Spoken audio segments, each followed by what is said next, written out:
Assalamualaikum warahmatullahi wabarakatuh. Pengaruh teknologi informasi terhadap strategi perusahaan.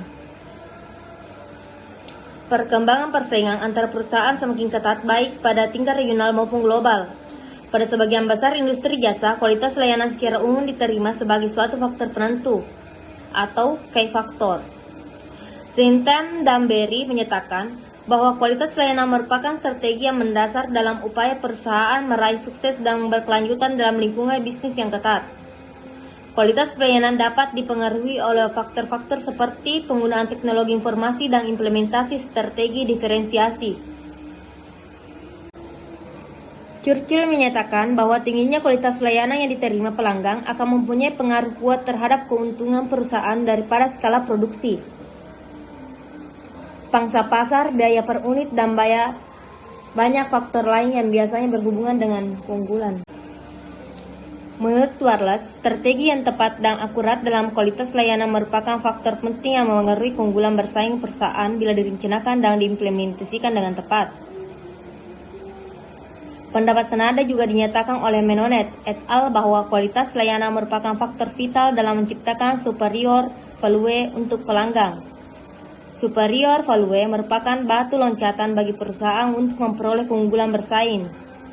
Terdapat perbedaan hasil penelitian di antara penelitian tersebut. Penelitian Churchill menghasilkan kesimpulan bahwa kualitas pelayanan yang diterima pelanggan lebih berpengaruh pada keuntungan perusahaan daripada keunggulan kompetitif perusahaan. Penelitian Wallace menghasilkan kesimpulan bahwa kualitas pelayanan berpengaruh pada keunggulan kompetitif perusahaan jika diimplementasikan dengan tepat. Sedangkan penelitian Menonet et al. Menghasilkan kesimpulan yang sedikit berbeda bahwa kualitas layanan merupakan superior value sebagai batu loncatan untuk memperoleh keunggulan bersaing.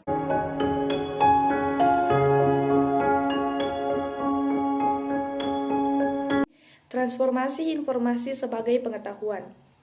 Proses pengubahan informasi menjadi pengetahuan itulah yang sesungguhnya disebut dengan belajar.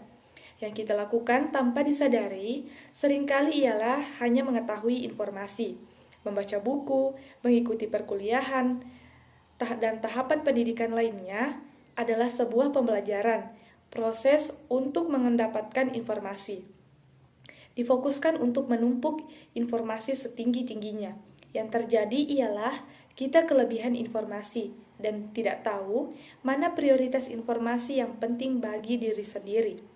Pada akhirnya, kita tenggelam dalam lautan informasi.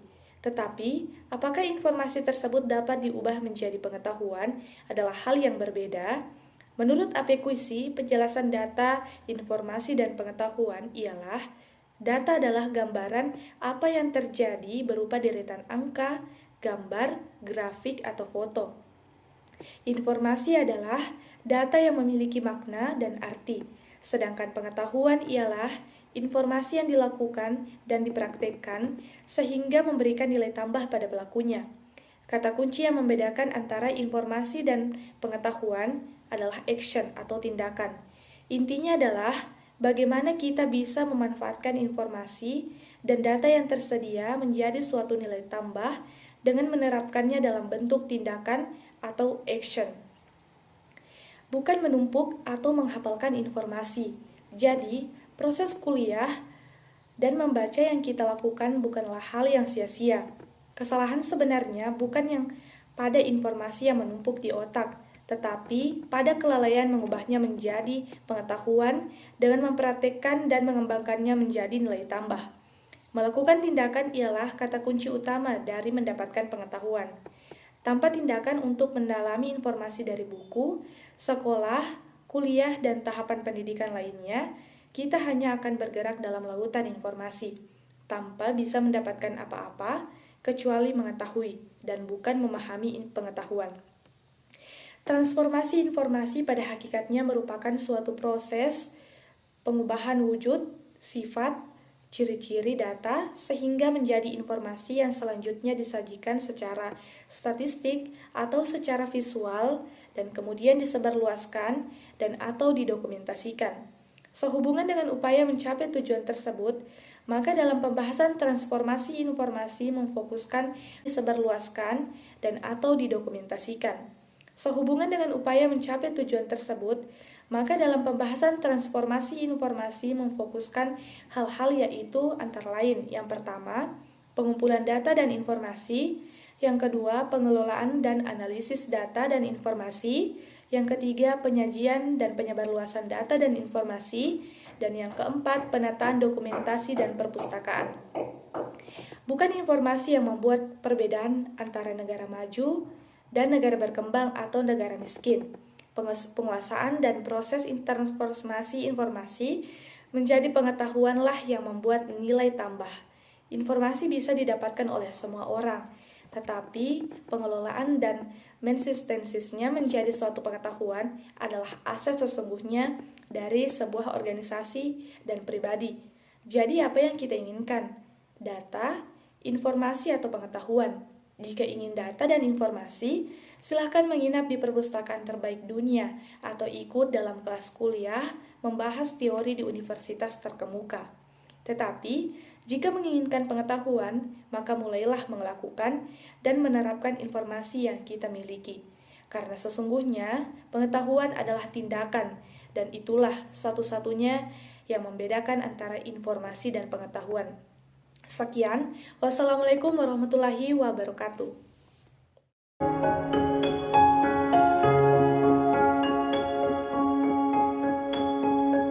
Baik, saya akan melanjutkan materi yaitu sinergi positif dan negatif, sistem informasi manajemen dan strategi perusahaan. Yang dimaksud dengan sinergi negatif dan positif antara sistem informasi dengan strategi perusahaan adalah kemampuan perusahaan dalam menyajikan informasi.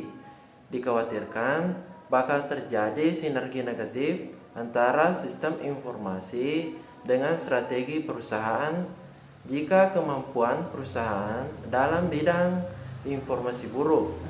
Hanya saja mungkin tidak akan sampai berdampak buruk. Sistem informasi yang ada tidak mampu menyediakan informasi yang dibutuhkan oleh manajemen untuk membuat keputusan. Dalam konsep sistem informasi yang sudah dikenal sejak dahulu, informasi sangat berperan strategis untuk manajemen dalam membuat keputusan bisnis, termasuk dalam keputusan mengenai strategis perusahaan.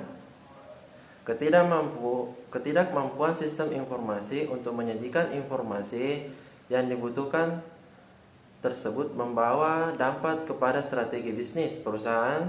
Dapat dikatakan bahwa strategi perusahaan tidak meragukan kita karena disusun dengan informasi sangat terbatas. Jika seandainya ini ditambah pula dengan pemahaman penyusunan strategi perusahaan yang tidak baik, maka lengkap sudah segala sinergi negatif yang terjadi. Sedangkan sinergi positif adalah sinergi antara sistem informasi yang baik dengan pemahaman strategi perusahaan yang baik. Keduanya akan menghasilkan sebuah strategi perusahaan yang baik dan bisa dipertanggungjawabkan. Sekian dan terima kasih.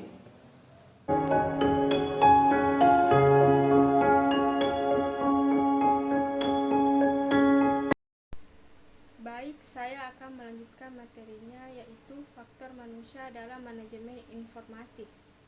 Suatu sistem informasi manajemen di dalamnya terdapat banyak faktor yang mempengaruhi perkembangannya.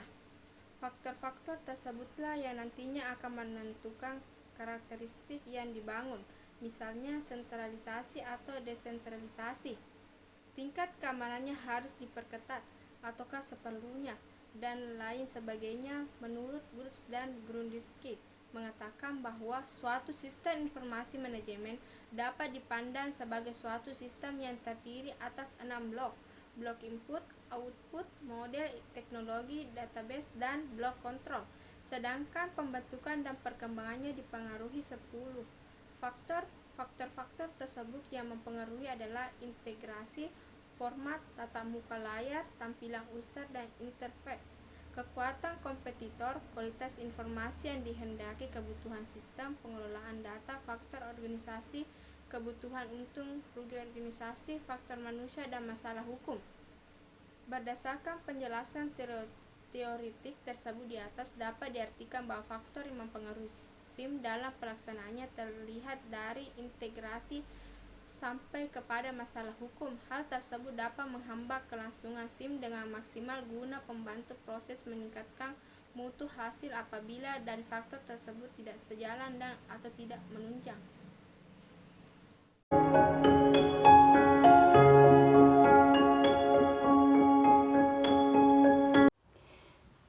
Baiklah, di sini saya akan menemukan materi dari teman saya, yaitu melihat perkembangan teknologi informasi yang begitu pesat mendorong penerapan sebuah sistem manajemen modern yang mendukung pengolahan informasi dalam suatu organisasi. Dalam organisasi publik dikenal sebagai sebutan manajemen information system, yang dimana atau sistem informasi manajemen, yaitu disingkat sebagai SIM. Aktif dalam FND pada tahun 1989 mendefinisikan sistem sebagai setiap kesatuan secara konseptual atau fisik yang terdiri dari bagian-bagian dalam keadaan saling tergantung satu sama lain. Sedangkan disebut informasi dalam merupakan data atau fakta yang telah diproses sedemikian rupa sehingga berubah menjadi informasi. Sesuai dengan diutarakan oleh Davis pada tahun 2002, yaitu mengenai informasi data, yaitu data yang telah diolah menjadi bentuk berarti bagi yang menerimanya dan bermanfaat dalam pengambilan keputusan saat ini dan akan mendatang. Kemudian, dengan adanya SIM menyebabkan perubahan dalam pola pengambilan keputusan yang dilakukan oleh manajemen dalam setiap tingkat. Oleh karena itu, manajemen harus memahami sistem sepenuhnya dan memperoleh informasi memiliki kredibilitas tinggi untuk menjawab permasalahan dalam organisasi. Kemudian mengenai keamanan sistem, bagaimana kita dapat mencegah penipuan atau paling tidak mendeteksi adanya penipuan di dalam sebuah sistem yang berbasis informasi, yaitu di mana informasinya sendiri tidak memiliki arti fisik, kemungkinan adanya risiko yang muncul atau sistem tersebut. Tujuan dari keamanan sistem informasi yaitu mencegah ancaman terhadap sistem serta mendeteksi dan memperbaiki kerusakan yang telah terjadi pada suatu sistem. Perlindungan terhadap data penting dilakukan agar menghindari ancaman kejahatan dunia maya terhadap kekerasan berbasis gender online atau biasa disingkat dengan KBGO, mencegah penyalahgunaan data pribadi oleh pihak yang tidak bertanggung jawab. Kemudian mengenai moral. Moral ialah akhlak sesuai dengan peraturan sosial atau menyangkut hukum atau adat kebiasaan yang mengatur tingkah laku. 5 dimensi moral yang telah disampaikan dari awal, yaitu hak dan kewajiban informasi, yang dimana kode etik sistem informasi harus mencakup topik-topik seperti privasi email setiap karyawan, pemantauan tempat kerja, perlakuan informasi organisasi, dan kebijakan informasi untuk penggunaan. Kemudian yang kedua yaitu hak memiliki dan kewajiban, yaitu kode etik sistem informasi harus mencakup topik-topik seperti lisensi penggunaan perangkat lunak, kepemilikan data dan validitas organisasi. Kepemilikan perangkat lunak yang dibuat oleh pegawai pada perangkat keras organisasi. Masalah copyright perangkat lunak, pedoman tertentu berhubungan dengan kontraktual dengan pihak ketiga juga harus menjadi bagian dari topik di sini.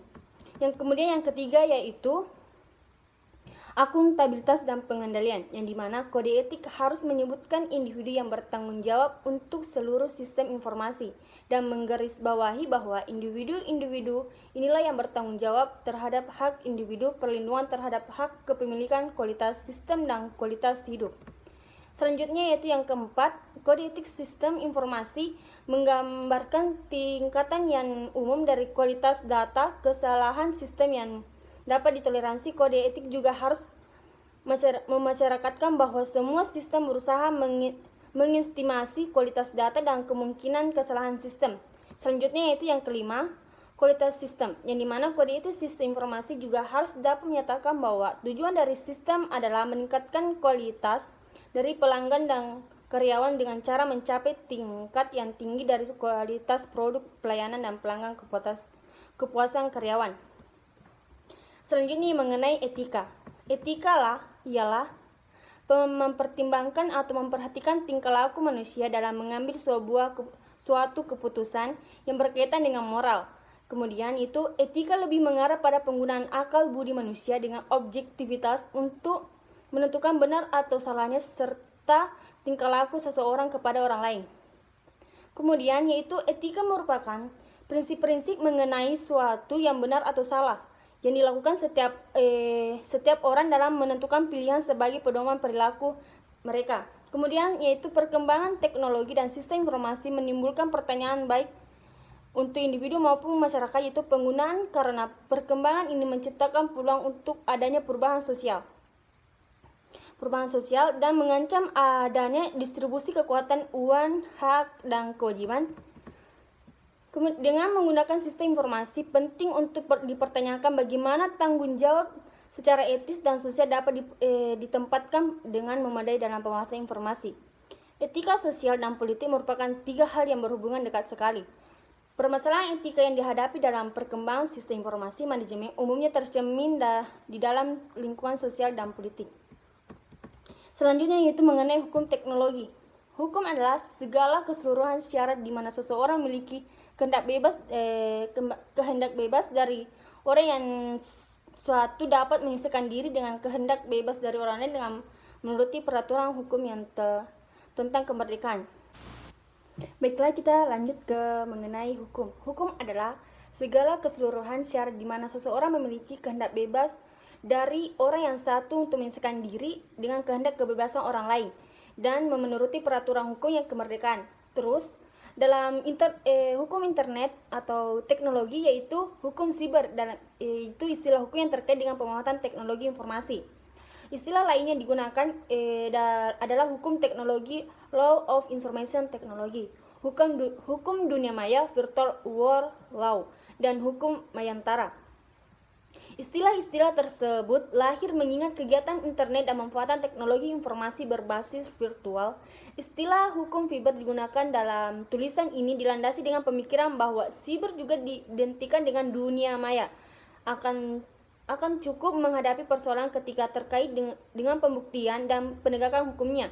Mengingat para penegak hukum akan menghadapi kesulitan jika harus pembuktian suatu persoalan yang diasumsi sebagai maya. Sesuatu yang tidak terlihat dan semu di internet, hukum itu adalah cyber law, hukum yang terkhusus berlaku di dunia siber. Secara luas, hukum siber bukan hanya meliputi tindak kejahatan di internet, namun juga aturan melindungi para pelaku, pemegang hak cipta, rahasia dagang, hak paten, dan masih banyak lagi. Jadi, dapat kita katakan bahwa dalam kehidupan sehari-hari kita diarahkan oleh banyak pengaruh. Sebagai warga negara yang memiliki tanggung jawab sosial, kita ingin melakukan hal yang secara moral benar dan berlaku etis dan mematuhi hukum. Sama halnya seperti pelaksanaan teknologi informasi, walaupun berkecimpung di dunia maya, namun perlu mengetahui regulasi yang ada. Oleh karena itu, perlindungan terhadap akses masuk untuk suatu komputer diperlukan untuk menjaga itu semua diperlakukan sebuah aturan atau undang-undang yang mengatur mengenai itu. Banyak negara maju telah mempunyai undang-undang khusus mengenai komputer. Hal yang dapat ditimbulkan bukan hanya masalah akses data pribadi secara bebas, tapi juga menyangkut kejahatan komputer dan juga hak paten perantik lunak. Intinya hal ini perlu diketahui yaitu moral, di mana moral adalah keyakinan dan penilaian secara tradisi tentang baik dan buruknya hal yang dilakukan. Moral juga merupakan institusi sosial yang memiliki sejarah dan aturan-aturan yang tertentu. Kita mulai mempelajari aturan moral sejak masa anak-anak. Kita dapatkan itu mulai dari orang tua, lingkungan keluarga, lingkungan rumah, ataupun lingkungan sekolah dan masyarakat. Dengan terciptanya moral, manusia juga yang bagus memperlancar proses kehidupan aman dan sejahtera. Baiklah, saya akan melanjutkan mengenai pembahasan pendekatan kualitas perusahaan jasa.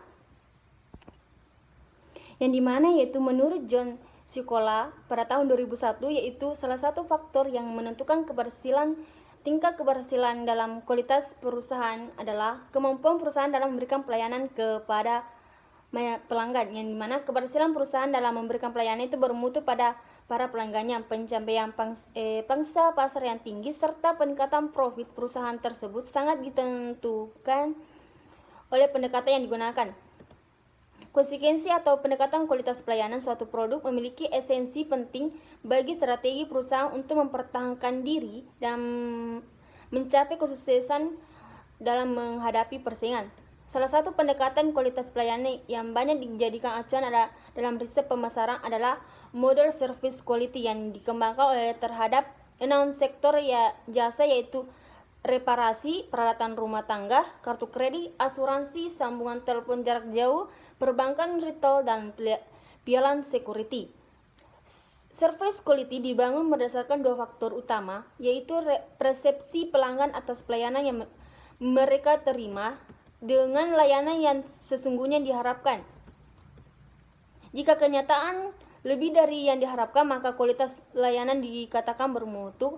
Akan tetapi jika kenyataan kurang dari yang diharapkan, maka kualitas pelayanan dikatakan tidak bermutu. Sedangkan jika layanan sama dengan harapan, maka kualitas layanan tersebut memuaskan. Dengan demikian, service quality dapat didefinisikan sebagai seberapa jauh perbedaan antara kenyataan dan harapan pelanggan atas layanan yang mereka terima.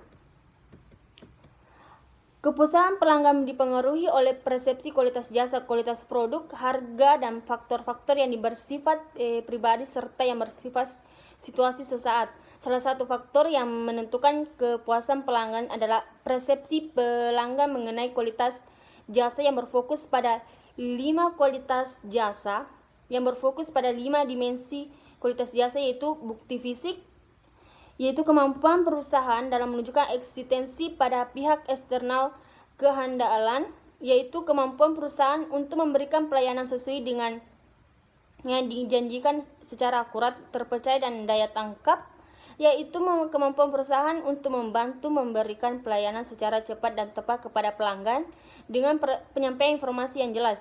Jaminan asuransi, yaitu pengetahuan, keramahan, dan kemampuan para pegawai untuk menemukan rasa kepercayaan pada pelanggan kepada perusahaan. Empati, yaitu memberikan perhatian tulus dan bersifat individual atau pribadi yang diberikan kepada para pelanggan dengan berupa memahami keinginan pelanggan. Baiklah, itulah pemaparan materi saya. Materi selanjutnya dilanjutkan oleh teman kelompok saya. Terima kasih.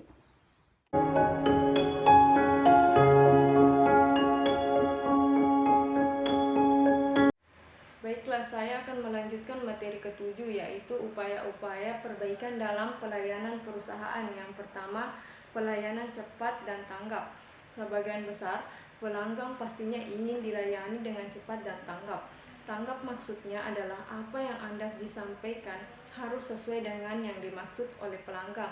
Jangan asal cepat tetapi tidak sesuai dengan apa yang dimaksud oleh pelanggan. Kedua, memiliki sales center atau red desk. Pelanggan yang menghubungi lewat telepon harus diprioritaskan terlebih dahulu, karena pelanggan seperti ini biasanya memiliki urusan yang lebih penting. Jika hanya urusan sepele, pastinya pelanggan akan lebih memilih untuk menghubungi lewat akun sosial media, SMS, atau email. 3. Dengarkan keluhan.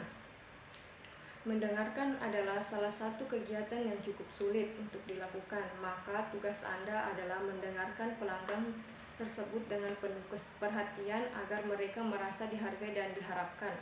4. Menjaga kesabaran. Kesabaran memang ada batasnya, tetapi Anda tetap harus menghadapi situasi yang menguras kesabaran Anda. Jangan sampai Anda terpancing emosi sehingga mengeluarkan kata-kata yang kurang pantas untuk didengar. 3. Menjaga kesopanan. Pelanggan ibarat seorang raja, maka sudah sepantasnya Anda melayani dengan baik. Komunikasi dengan pelanggan harus dilakukan dengan sikap yang sopan agar mereka merasa nyaman dengan pelayanan yang Anda berikan. Kesopanan harus selalu dikedepankan walaupun yang dihadapi adalah pelanggan yang membuat Anda kesal. 6. Mencari solusi yang tepat. Pelanggan yang melakukan komplain pastinya menginginkan sesuatu penyelesaian masalah. Komplain yang datang dari pelanggan biasanya datang karena pelanggan merasa ada yang dirugikan atau merasa tidak puas dengan kualitas pelayanan yang Anda berikan. Oleh karena itu, Anda harus bisa memberikan solusi yang baik kepada pelanggan sehingga kedua belah pihak tidak ada yang dirugikan baik material maupun non-material. 7. Akui kesalahan. Kesuksesan apapun bisnis Anda pastinya pernah mengalami kesalahan, baik kesalahan besar maupun kecil. Oleh karena itu, Anda harus bisa menerima kesalahan tersebut.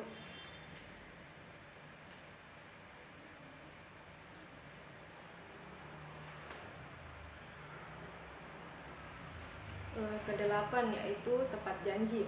Jika memang Anda tidak bisa menepati janji kepada pelanggan, maka lebih baik Anda jujur saja jika tidak mampu, karena jika Anda sampai memberikan janji palsu kepada pelanggan, kepercayaan pelanggan terhadap perusahaan akan hilang, sehingga pelanggan akan berpaling mencari perusahaan lain yang lebih baik dari perusahaan Anda. 8. Latih karyawan Anda. Pastikan karyawan Anda sudah terlatih sebelum mulai bekerja agar mereka mengetahui tugas serta kewajibannya.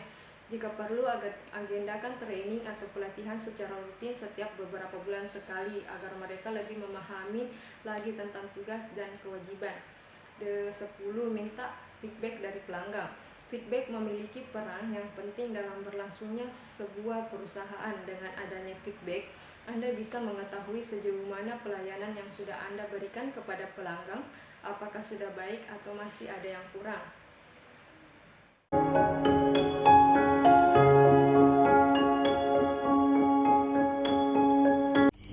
Elemen-elemen pendukung total kualitas manajemen ada 6.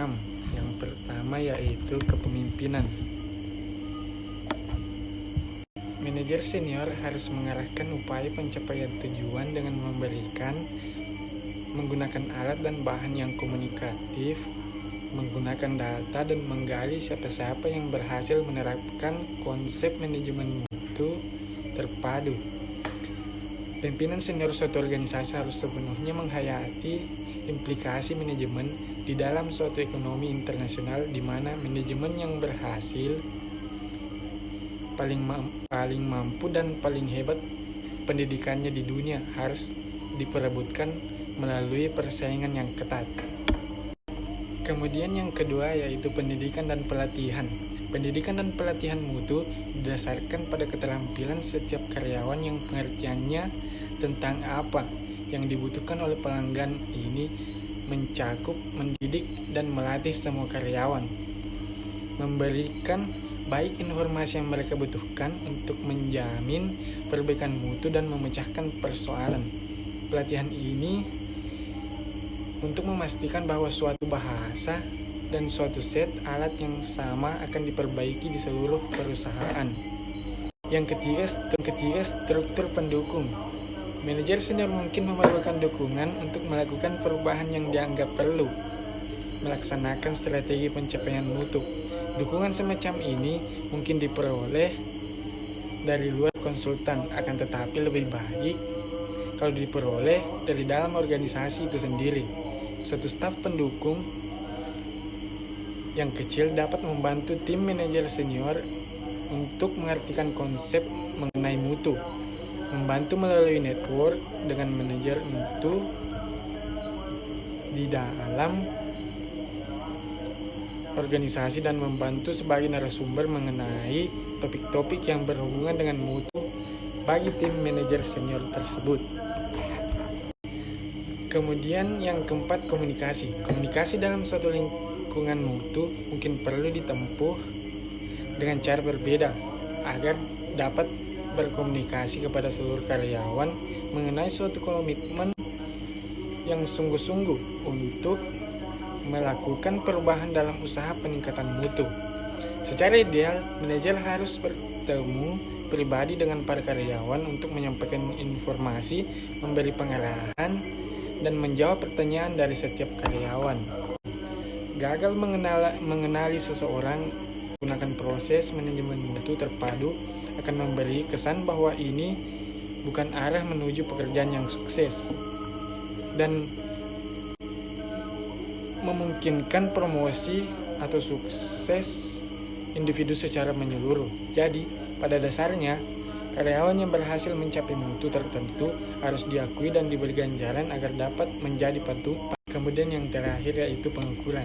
Penggunaan data hasil pengukuran menjadi sangat penting di dalam menetapkan proses manajemen mutu.